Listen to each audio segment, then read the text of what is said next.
राधे राधे। जय श्री कृष्ण। श्री शाम सदाशिवाय नमः। श्री शिवाय नमस्तुभ्यम। मैं ओम जितेंद्र सिंह तोमर आपके लिए एक बार फिर से लेकर के आया हूँ एक नई कहानी। तो हम आज आपके लिए फिर से नई एक कहानी लेकर के आए हैं। और कहानी कौन सी है? बड़ी पुराने समय की कहानी है।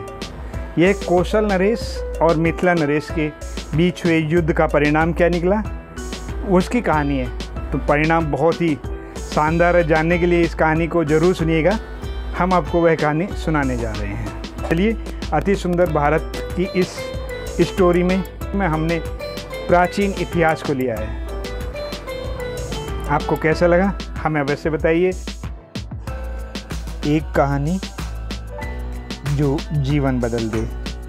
मिथिला राज्य के नरेश ने कौशल राज्य के ऊपर चढ़ाई कर दी।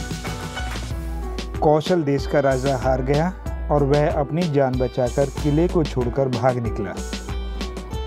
कौशल नरेश को पकड़ने के लिए मिथिला नरेश ने 1000 स्वर्ण मुद्राओं की घोषणा की।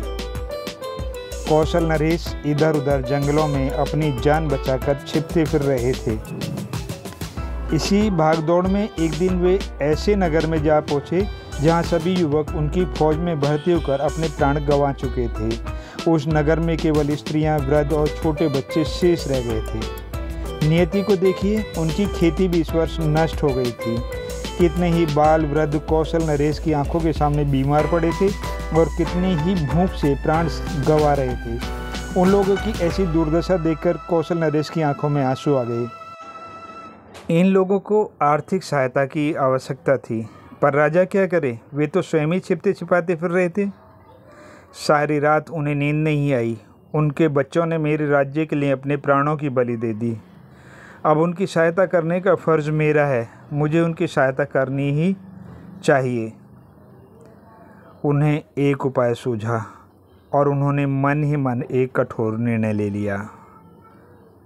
वे गांव के कुछ वृद्ध पुरुषों को लेकर मिथिला नरेश के यहाँ उनकी राज्यसभा में जा पहुँचे।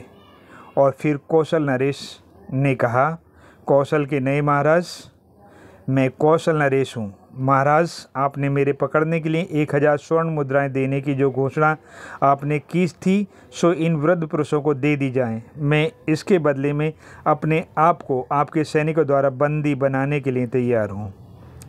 सब वृद्ध लोगों के साथ साथ पूरी राज्यसभा के लोग, यहाँ तक कि राजा भी आश्चर्यचकित रह गए कि कौशल नरेश ने इन ज़रूरतमंदों को लोगों की सहायता के लिए अपनी जान जोखिम में डालकर आत्मसमर्पण कर दिया।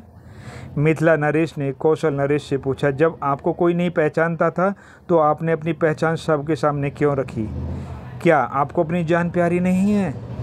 महाराज, जान किसको प्यारी नहीं होती, परंतु इन लोगों के दुख मैं नहीं देख सका और मैंने यह निर्णय ले लिया, आप मेरे साथ चाहें वह बर्ताव कर सकते हैं। जब मिथिला नरेश को सारी बात मालूम हुई कि राज्य के भूखे मरते लोगों की सहायता के लिए कौशल नरेश अपना सर्वस्व दे रहे हैं, तो मिथिला नरेश ने उन्हें गले लगा लिया और यह कहते हुए कि उनका राज्य वापस कर दिया कि एक ऐसे उदार हृदय पुरुष सत्पुरुष का राज लेकर मैं अपने आप को कलंकित नहीं करना चाहता हूँ। उदार हृदय व्यक्ति दूसरों को दुख से बचाने के लिए अपने प्राणों तक की परवाह नहीं करते हैं।